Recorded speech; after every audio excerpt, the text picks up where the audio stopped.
Om Shri Gurubhyo Namaha. Ajam Nirvikalpam Nirakaramekam Niranandam Anandam Advaita Rupam Param Nirgunam Nirvishesham Niriham Parabrahma Rupam Ganesham Bhajema. Team Param Vedanta extends a warm welcome to the special session of Bhagavad Gita verse by verse. Having completed chapter 15, before we start with 16th chapter, we continue with Mundaka Upanishad verses.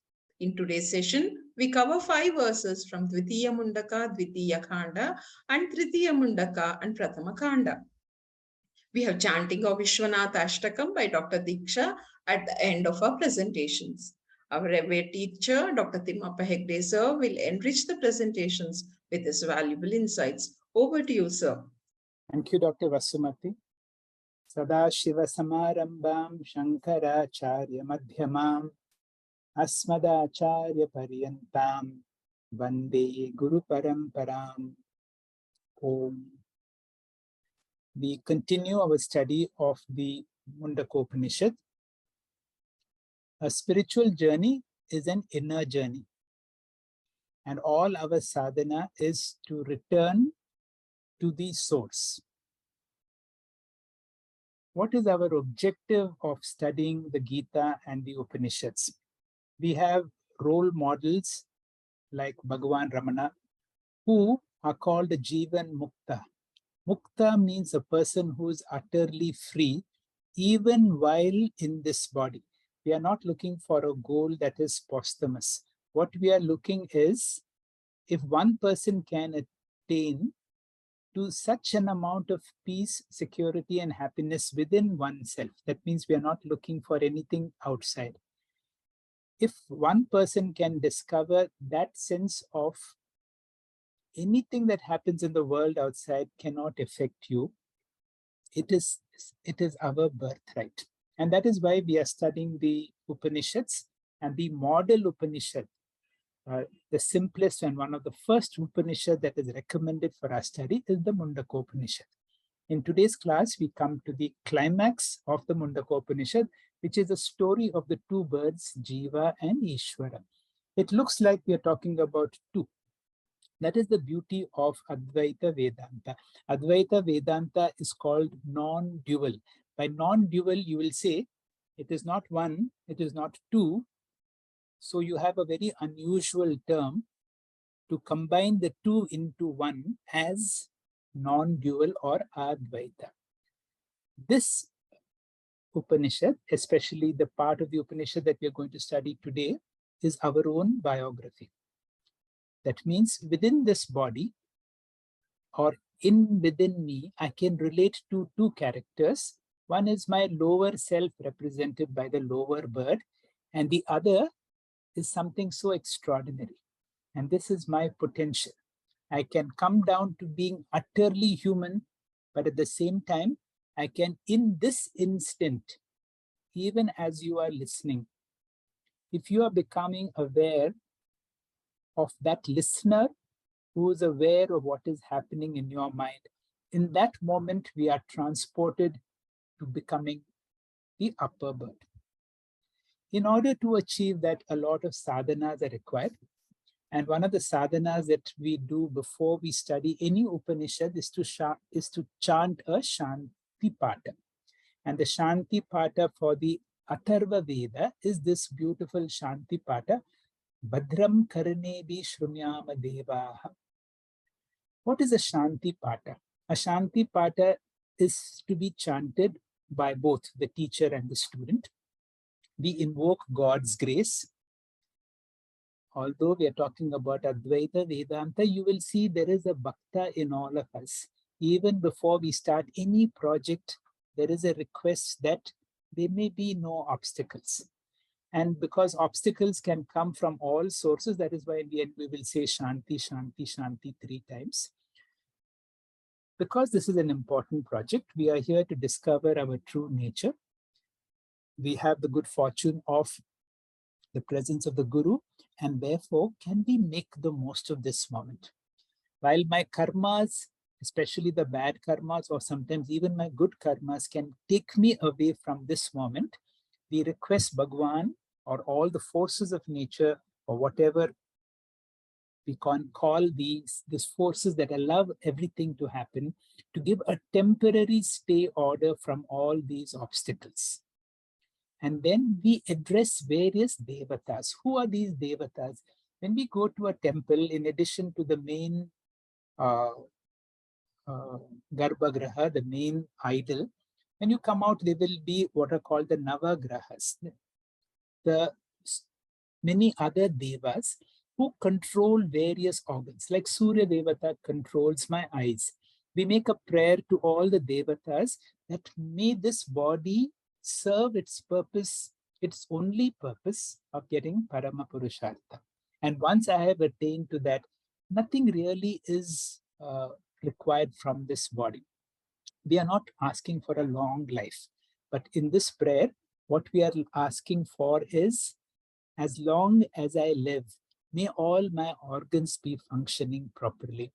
This is a beautiful Shanti Pata, a prayer that I would recommend that we chant every day. How does Mundaka Upanishad begin? There is an introduction to the teacher and the student, and you realize the glory of the Mundaka because it begins in a most wonderful statement, Brahma Devanam Pratama Sambhabhuva. This, the firstborn, Brahma himself, gives this teaching. So the teaching that we are listening to has come from Brahmaji himself.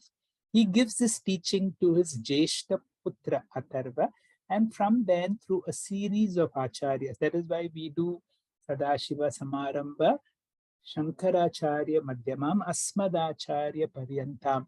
And that is how this very sacred teaching has come to us. This Upanishad also begins in a very spectacular manner. You know the greatness of the student. That is why we have the name of the student. Shaunaka, a qualified student, comes to the teacher Angirasa with this question.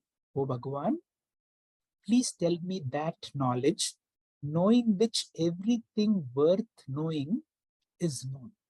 Give me that ultimate knowledge, that which gives you complete peace, security, and happiness. So that is our quest.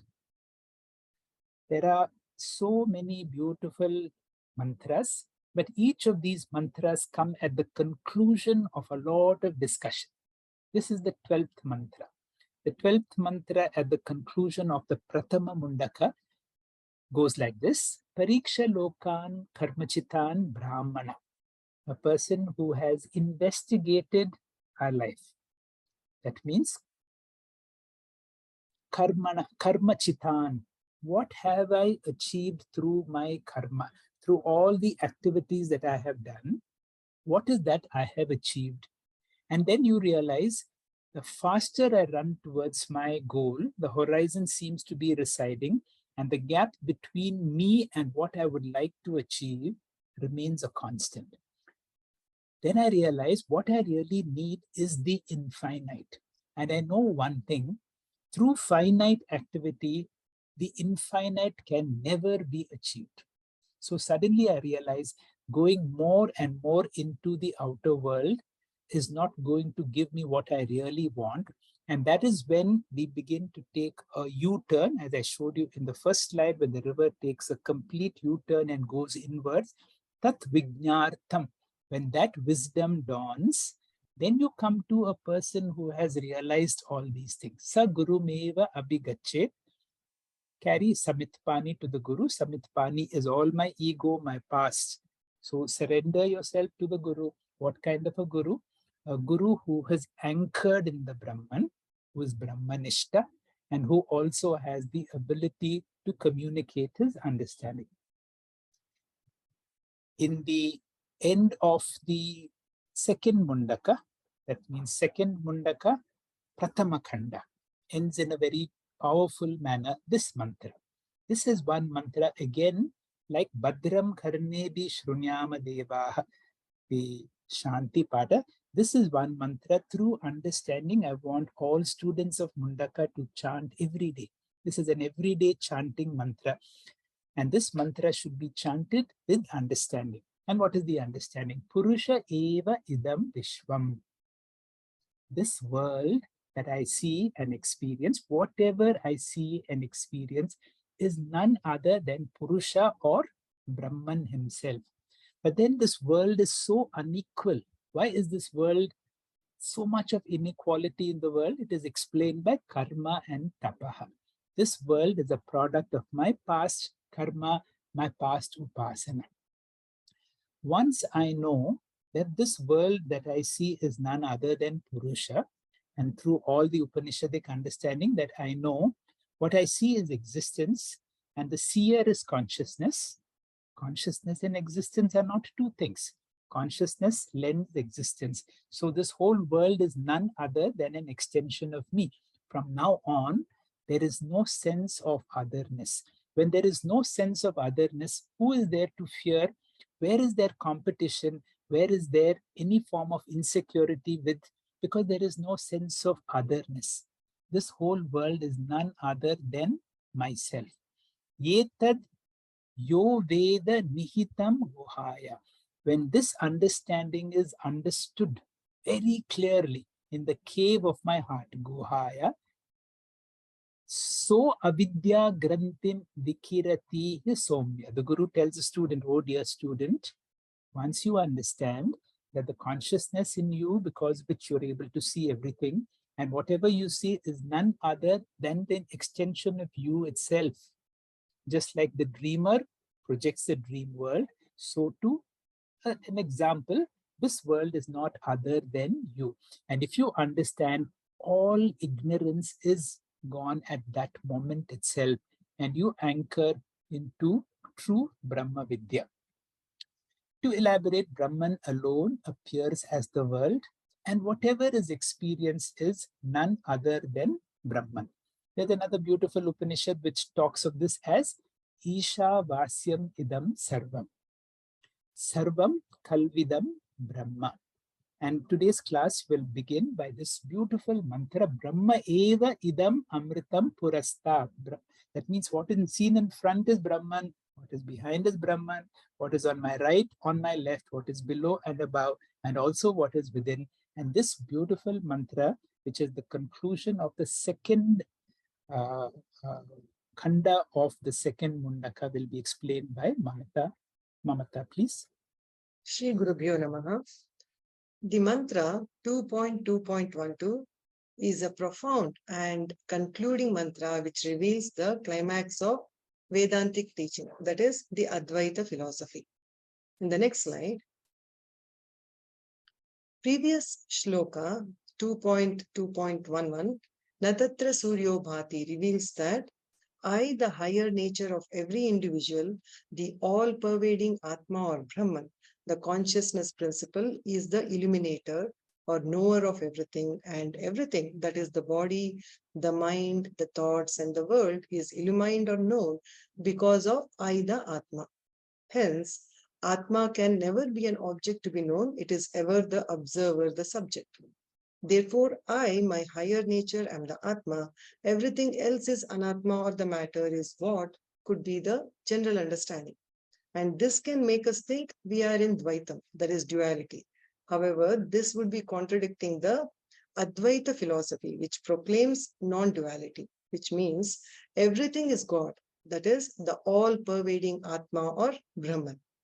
To understand it better, we have to look at the concept of Karanam Karyam, or the cause-effect in Vedanta. That is, I, the knower or illuminator of the world, the consciousness principle, is Karanam, or the cause. Everything else in the world is Karyam, or the effect. Swamiji says, Karyam, the effect, is ETU bound. That is, it has experienceability, transactability, utility, etc. But the effect does not have an existence separate from Karanam, or the cause. In the next slide, to understand the concept better, let us look at the clay pot example. Clay cannot be used for fetching water. Pot alone can be used for fetching. Therefore, pot has utility. We can experience the pot. It is useful and transactable also.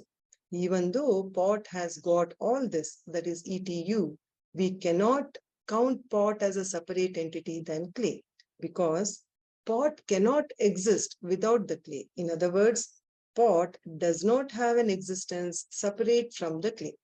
We do accept the ETU of the pot, but we will not count the pot as a separate thing or entity. Only thing available is clay and clay alone.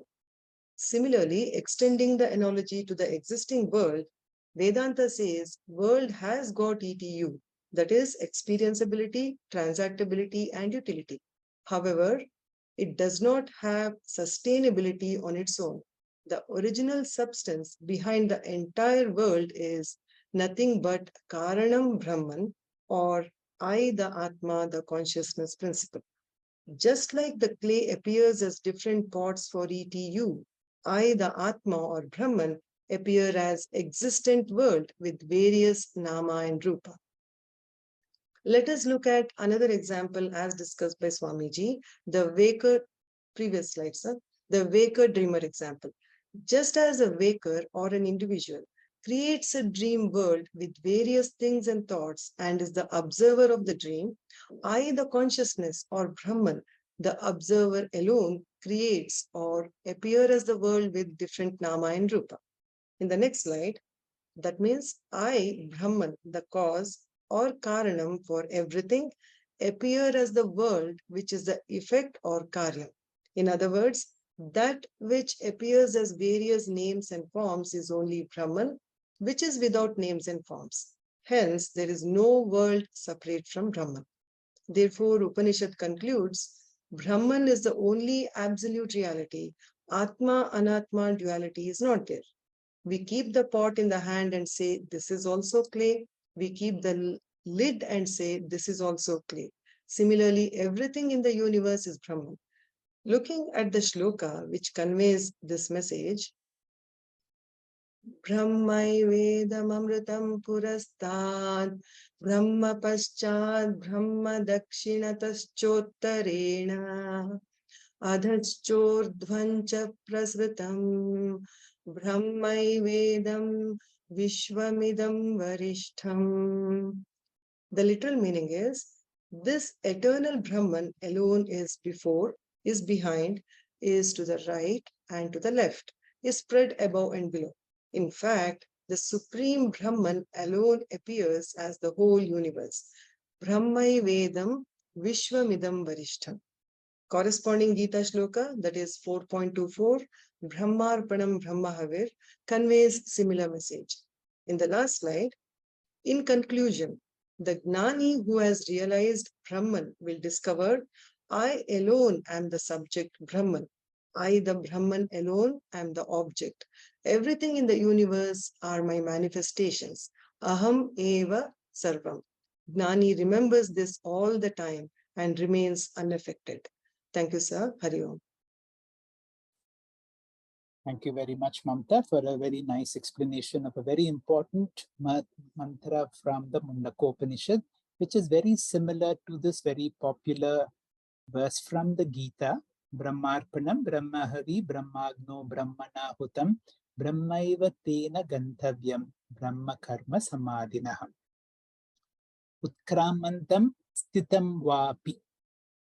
Whether the subtle body is leaving this gross body, that means whether at the time of death or whether I am alive, let me become aware all the time of this, whatever is happening, through not ordinary eyes, but through Jnana Chakshu. When I'm able to see this whole world through Jnana Chakshu, I see everything as Brahman. Otherwise, Sri Krishna says, Vimoda na anupashyanti. That means the fool or the person who does not have this understanding of these mantras that we have studied will not be able to see Brahman everywhere. So this is another mantra to remember. Brahmai eva idam amritam. That immortal Brahman, purastat, is in front. It is paschat, it is at back. It is to my right, it is to the left. It is adascha urdhvam. It is everywhere. This whole world is none other than Brahman itself. Mamta has already explained it. If this whole world is Brahman, I am observing this Brahman. How can they be two? Now this has to be resolved as one is Mithya and the other is Satya. So it is just like the dreamer and the dream world. The dreamer has projected it is none other than Brahman itself. Aham Satyam Jagat Mithya is what this particular verse also illustrates. We now move to the final Mundaka, first verse, a very popular verse which will be explained by Neeta. Neeta, please. Hari Om, Shri Gurubhyo Namaha. The main teaching of Mundaka Upanishad has already been given in the second chapter. In the second Mundaka, first Khanda, Brahma Satyam Jagat Mithya was revealed. In the second Khanda, Jivo Brahmaiva Napara is identified. The essential nature of Jivatma and Brahman are the same. So in the third chapter, it's only a winding up and a consolidating chapter.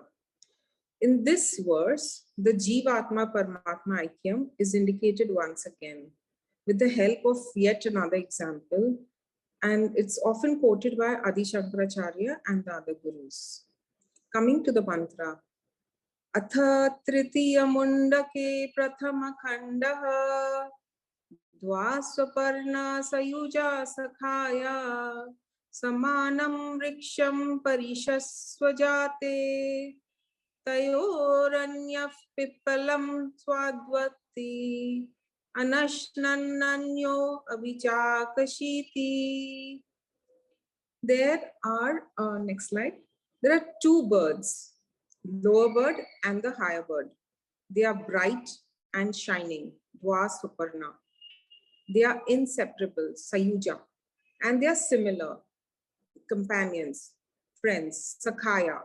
They are perched or clinging to the same tree, Samanam Riksham Parishasvajate. Of the two, the lower bird is hopping around, pecking and eating the bitter and sweet fruits, Pipalam Swadati. The higher bird is simply watching, uninvolved and not eating, Anashnan Nanyo Abhichakashiti. That's it. This is the mantra. It's cryptic sutra, allowing elaboration and expansion. To understand this message, we must first remember some of the fundamental Vedantic teaching based on Tattva Bodha. Every individual consists of 5 features. The first one is the physical body or the Sthula Shariram. The second one is the Sukshma Sharira or the subtle body. And the third one is the Karana Sharira or the causal body. The fourth component is the reflected consciousness or the Chidabhasa, which makes the first 3 components appear sentient. The fifth component is the original consciousness, or what we refer to as Bimba Chaitanyam, Paramatma, Brahman. Only the original consciousness is sentient, and it lends its sentiency to these matter principles, the first, second, and the third, because of the unique subtleness of these matter principles. Therefore, although the 3 bodies are Jadam and Achetana, they appear sentient because of the borrowed awareness. The analogy is the tree represents the physical body. We experience it, we can see it. It starts as a seed, it grows to a plant and blossoms to a full tree. As years pass, it becomes weak and fragile. The tree, like the body, perishes. One point here, although the lower bird cannot claim I am the tree, like the Ahankara, the bird can claim the tree is mine. Both the birds reside on the tree. Both the Ahankara is the first, second, the third, and the fourth. It includes the Sukshma Sharira, the Karana Sharira, and the reflected consciousness for this verse. The bird will never be seated on one tree. It can move from one tree to another, the lower bird. Similarly, this Jivatma, which is comprising of the Sukshma Sharira, the Karana Sharira, and the reflected consciousness, can move from one body to another body after the death of the first one. The higher bird indicates the Sakshi Chaitanyam. The Sakshi Chaitanyam is transcendental and immanent. Like the Sakshi, the bird which is not a part, product, or property of the tree. It is not limited by the boundaries of the tree. It is an independent entity which is all pervasive. Hence, it is everywhere, including the tree also. So the scenario portrayed in the verse pretty much describes our spiritual life. The metaphor actually encapsulates our lives as we experience it right now. The possibility of spiritual freedom, the benefit of this freedom, and it helps us in explaining our life, who we are, the spiritual path, and our progress on it. Please note that the two words do not represent two individuals, but they are the same individual representing my lower self, Ahankara, and the higher self, the Sakshi Chaitanya. Some of the analogies we can derive easily are the lower bird, that is only the Ahankara is the Karta and Bhokta, subject to Punarapi Jananam and Punarapi Maranam, subject to Samsara. The higher bird, Sakshi Chaitanyam, is a Karta, a Bhokta. It does not eat the fruits of the tree, is simply uninvolved and is watching. It is Eka, Sara, Nitya, Satyam. The lower bird tries to come closer to the higher bird and then gets distracted by another ripe fruit.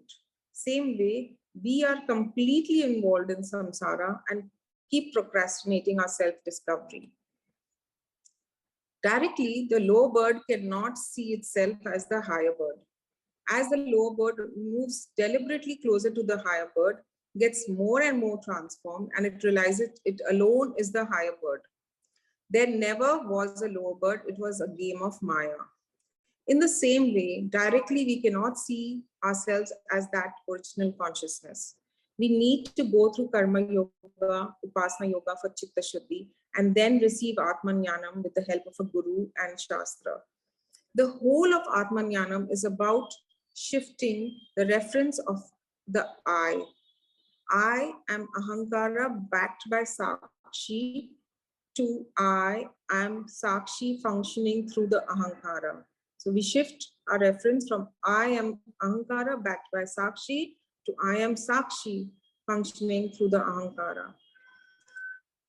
In the case of the example, there is a distance between the two birds, whereas in the individual, there is no physical distance between Ahankara and the consciousness principle. We must intellectually understand and claim our real nature. If we want stability, steadiness, samatvam, if I want permanent peace, security, and happiness, I must understand that my Ahankara is like the lower bird, just a mirror imagery.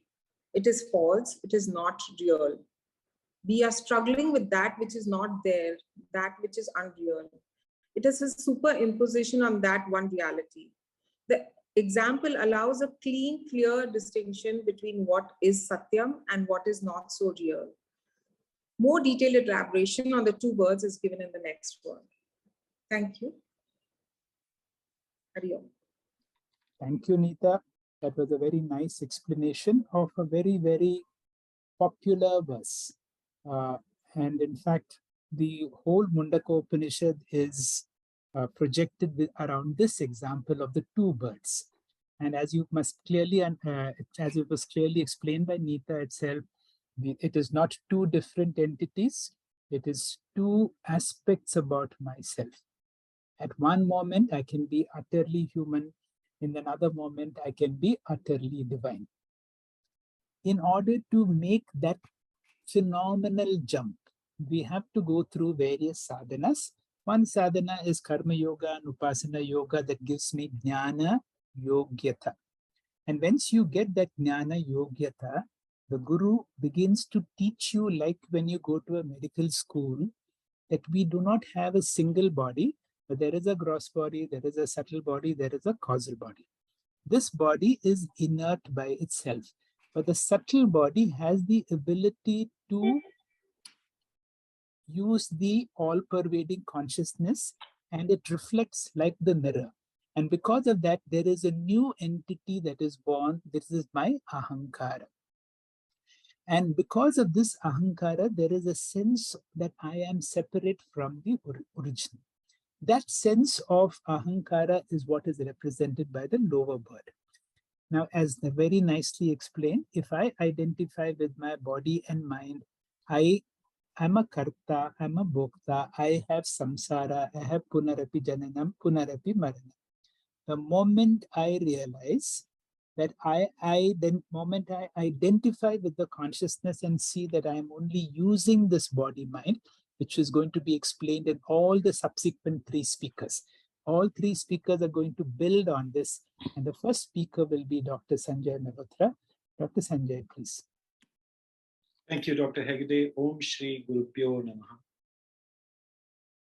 The background of this verse is created in the previous verse, where the description about the two birds, where the one word which represents the Sakshi Chaitanyam, or your consciousness, or the Brahman, or the Atma, is the bird which gives sentience to the other bird, which is the lower nature of ours, which is confounded by the ahankara, which we get as we are born and we grow in our lives.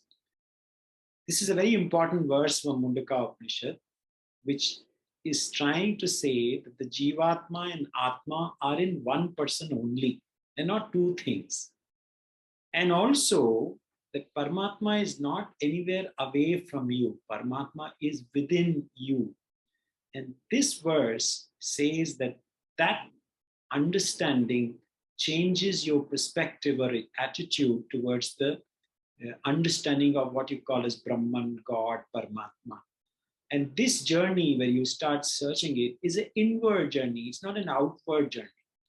So to look for Paramatma, one need to turn inward and discover our higher nature. That is the meaning of this verse. So coming to the verse, next slide, sir. Samane vrakshe purusho nimakno nishaya shochati muyyaman yushtam yada pashyati anyam ishamasya mahimanimiti vita shokaha. What it means is, next slide, please, sir. The Sukshma Shariram and the Karanam Shariram, which is Karan Shariram, which was described by Jivatma. So the Jivatma, which is we are a combination of two things. Of course, we have a gross body, which is what we call as the Sthula Shariram, and we have a subtle body, which is the the Sukshma Shariram. And then, of course, the causal body, which is from which both of them have come, they have a causal nature also. Now, both of these are pervaded or made sentient by that part, which is Jivat, which is Atma, which is the part of the Brahman. The Brahad is called Brahman, and the part of that which is in you, the ansh of that Brahman, is the Atma. Now, what happens is, when we are born, we get this sense of I-ness. We get this sense of ahankara, which is subject to our understanding of the world as per our subtle body, which is our gunas. Now, when we become desirous of obtaining this and that for me, I become a karta, I become a doer. And whenever I do any work which is not with the karma yoga bhavana, which is Ishvara Arpana Bhavana or Ishvara Prasada Bhavana, I am a karmi and I become a bhokta, who is the enjoyer of the fruits of the action. And I am the observer of that also, and that is called as a pramata. So whenever I become a karta, a doer, I become a bhokta. And because of that, I am subject to the karma phalas. And what are the karma phala? I accumulate karmas, which is sanchita, which becomes manifest in the further life or further births, which is agami. And some of that karma which we have done, whether it is papa or punya, get manifested in this or fructified in this life, which is called as the prarabdha karma. Now, this Jivatma bird travels from tree to tree, which is equated from travel from body to body. So this bird has an eternal attribute, less part, which we call as original consciousness, or we can call it Chidabhasha also, or the Paramatma. And that is got no attribute. It is akarta, abhokta, apramata, and punya papa rahita. The real nature of us, which are our higher nature, or we can also call as the para prakriti, does not have any characteristic. It does not have any attribute. That lower nature, which we become Jivatma, they have the attributes, and because we also are a doer, a bhokta, or enjoyer of the fruit. Next slide, sir. Jivatma and Paramatma are two birds sitting on the same tree, samane vrakshe, on one common tree, nimagna, and sitting immersed. The Purusha, the soul, that is the bird, is bewildered because he is not knowing that he is Isha himself. He does not know that he is Isha himself. So we are ignorant about our real nature, and that is what we call that we are unaware of our real nature. We don't know that we are that only. Tattvamasi comes from that only.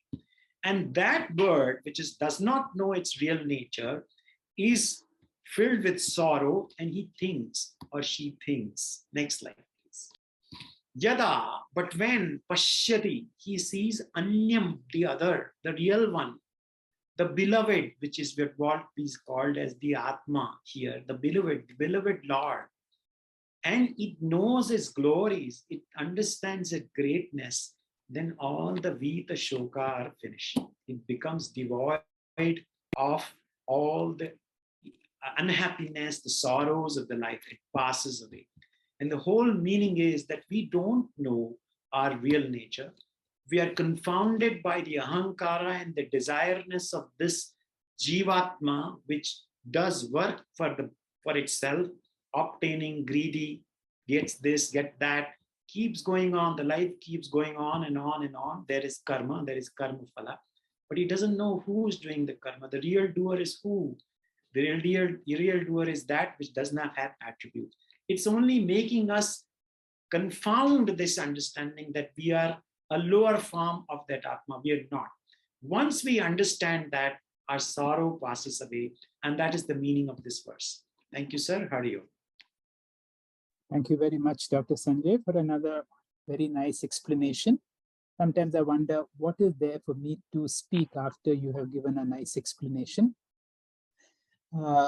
Remember, this Purusha, when we are talking, refers to both initially we'll see Purusha from the lower self, the same Purusha. That means consciousness, when identified with the body-mind complex, what does it becomes? Nimagnaha. I get so immersed into my activity, I get lost. Muhyamana, I forget my true nature. Yada anyam pashyati. But thanks to Guru and thanks to all these opportunities, if I'm able to take a pause and if I'm able to look at that higher bird, which is none other than that awareness principle. That is why it is said all of us have to do every day few minutes of PQT, personal quiet time.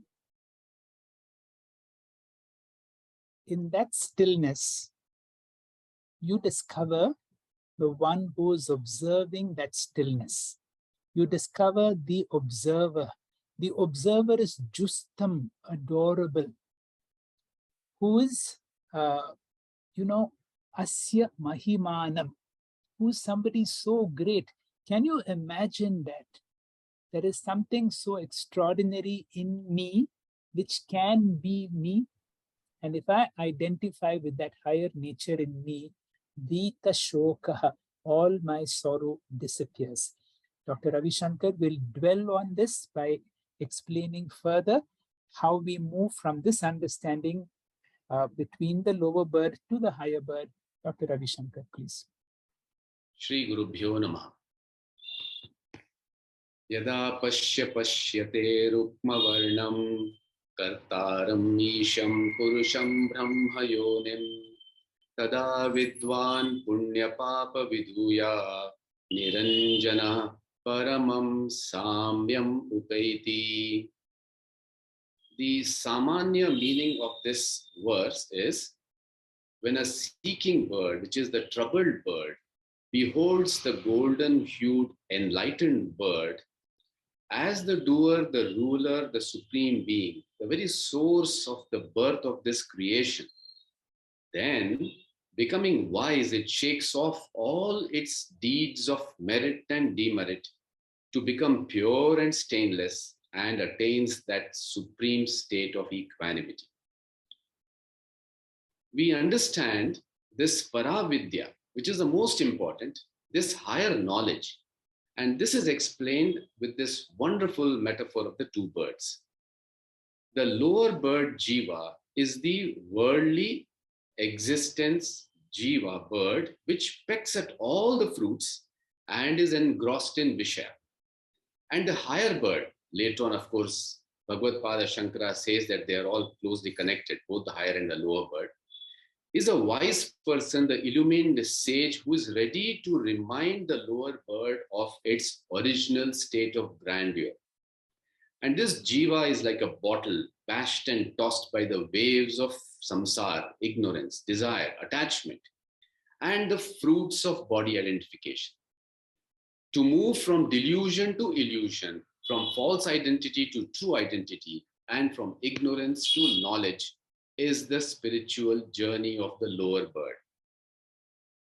We further see that this higher bird has a golden hue, Rukma Varnam, and the lower bird is looking up to the higher bird. We move on to the next slide to understand that the benefit of this satsang of the higher bird and the lower bird is essential for transformation. As we move on, we understand that when this lower ego bird looks upon the golden-hued higher bird, yada pashya pashyate rukma varnam, a sadhana or a transformation sets in. It is a painful process, like smelting ore in a furnace. The seeker comes out then pure like molten gold, free from impurities, which means free from ego. Rukma Varnam here specifically symbolizes indestructibility, being eternal or avinashi, as well as being self-effulgent and pure. We see the next part of this verse, Kartaram Esham Purusham Brahmayoni. Every word is so important. The conviction that I am not the doer, but all is done by the Lord is one of the greatest transformations. Kartaram, Lord is the creator of this creation. Isham, the Lord himself is the controller of this creation as well.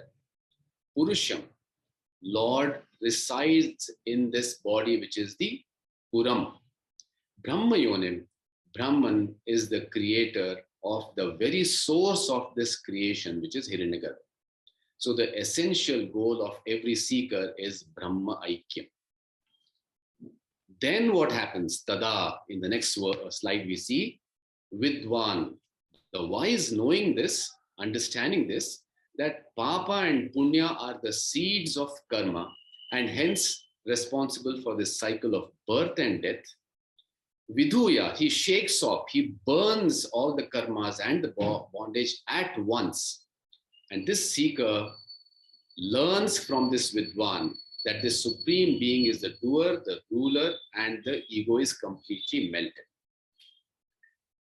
We move on to see that Niranjana means purity, realization, importance of values of the Daivi Sampat, which is essential for achieving this transformation.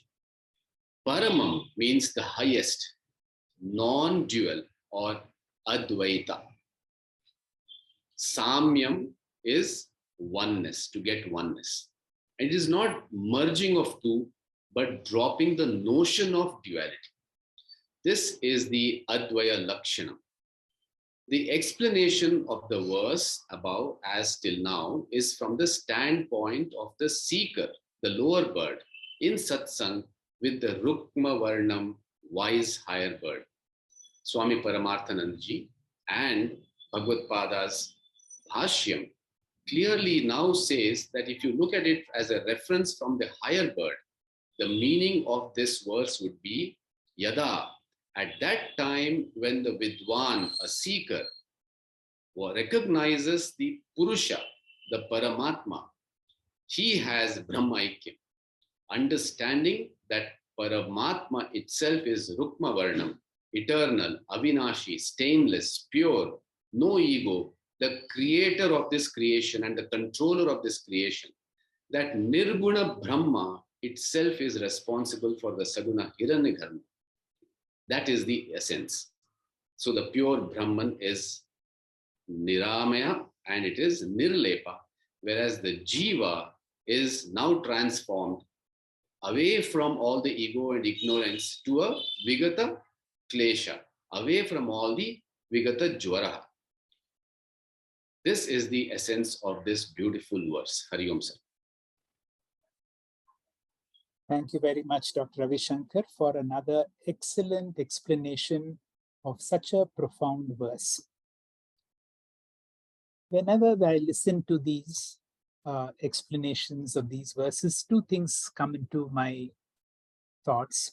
One is we are so lucky that we are exposed to these profound teachings of the Upanishads, thanks to our acharyas, particularly Swami Paramarthananda ji, who has given such a clear explanation, which helps us to suddenly realize who we really are.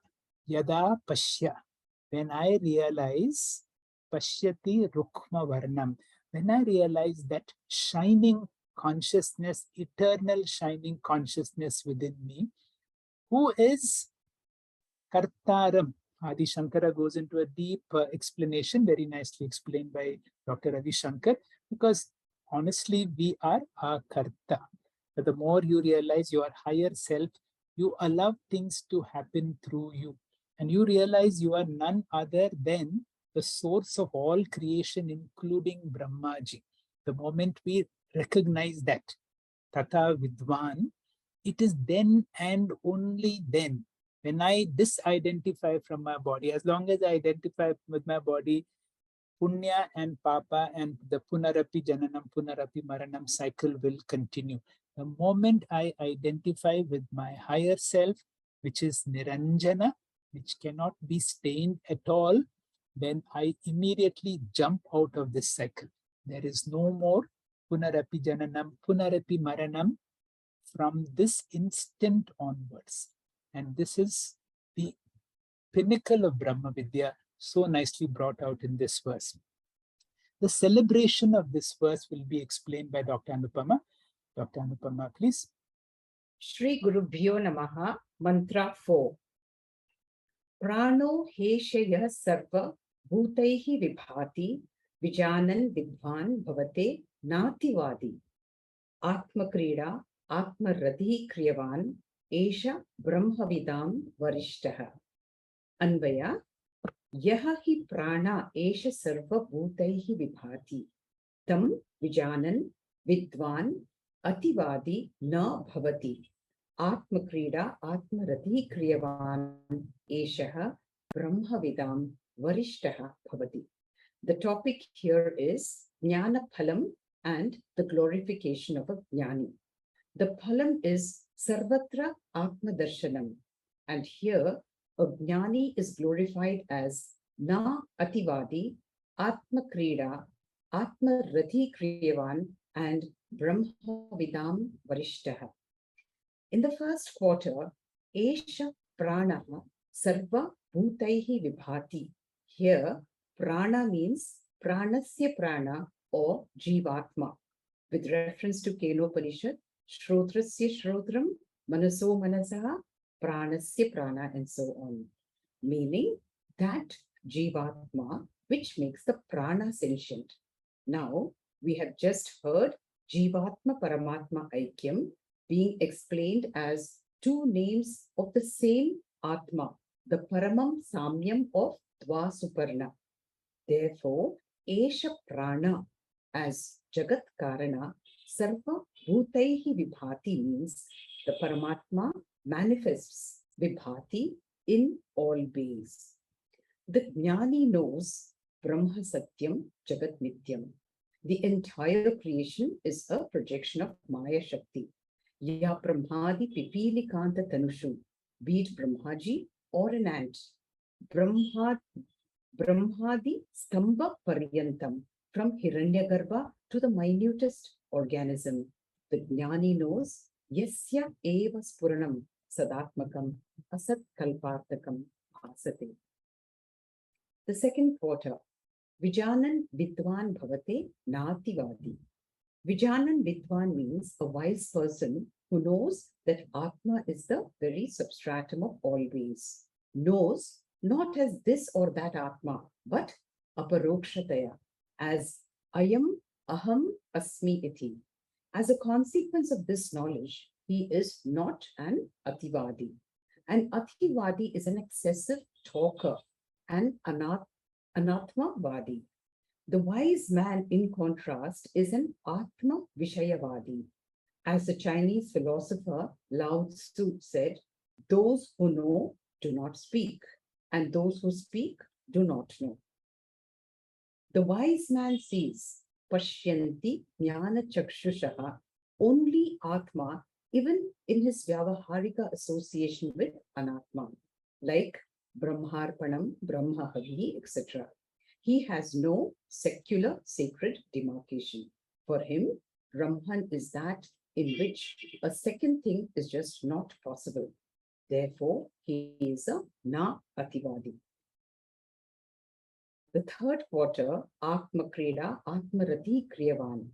Atma Krida means Ananda derived from an external object.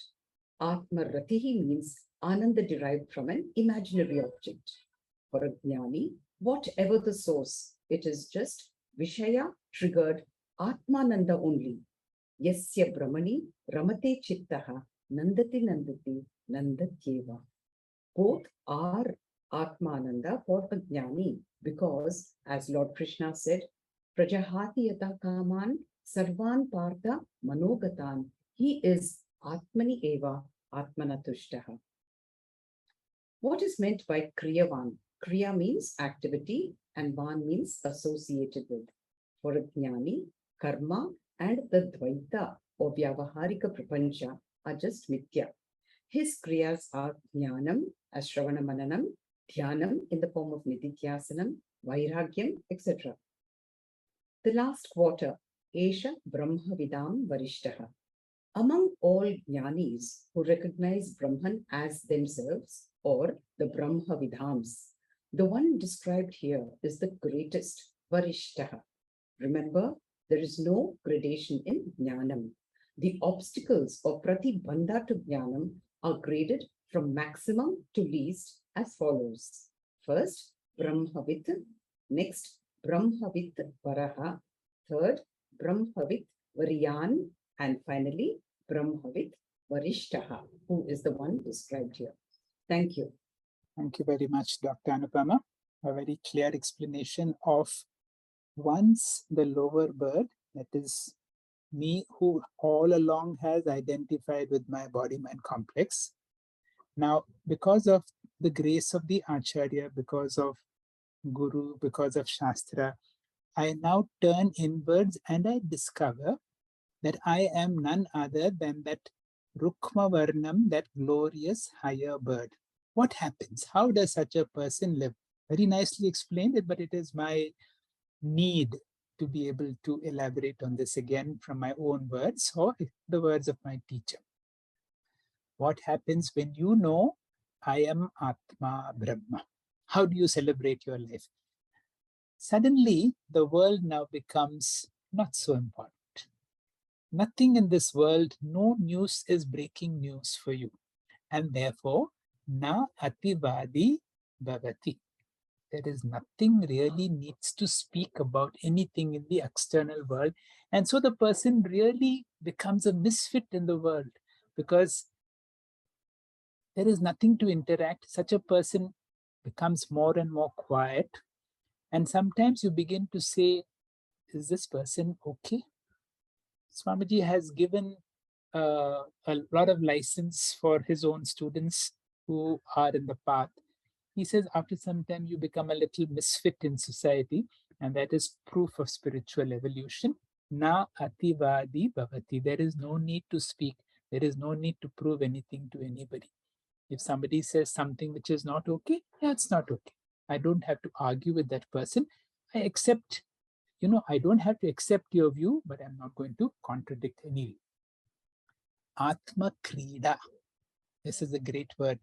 You revel in yourself. Dr. Anupama has said, she quoted Bhagavad Gita, 2nd chapter, when Arjuna asks Krishna, what are the qualities of Asthita Prajna? That beautiful word, Atman evatmana tushtaha. When a person understands his true nature and he revels in himself and he's able to discover Purnatvam. I am the only source of complete peace, security, and happiness. I don't have to go to anybody, any object for my Purnatvam. Atmaratihi. There are slight variations, as explained, between Atma Krida, Atmaratihi. Kriyavan. Kriyavan again becomes controversial because really a jnani has nothing to do, there is nowhere to go, and yet a jnani is busy doing something or the other. But what is he really doing? By his simple existence, even if he does not speak, if he does not do anything, he is radiating goodness to the world, and that is what is called Loka Sangraha. And if he does any form of activity, it is only for the welfare of the world. And of course, there is a pseudo gradation. See, once a person has got Brahma Vidya, a person is a jnani, but then there is the word Varishta, which gives a sense of gradation. With that, we have come to the climax, the entire climax.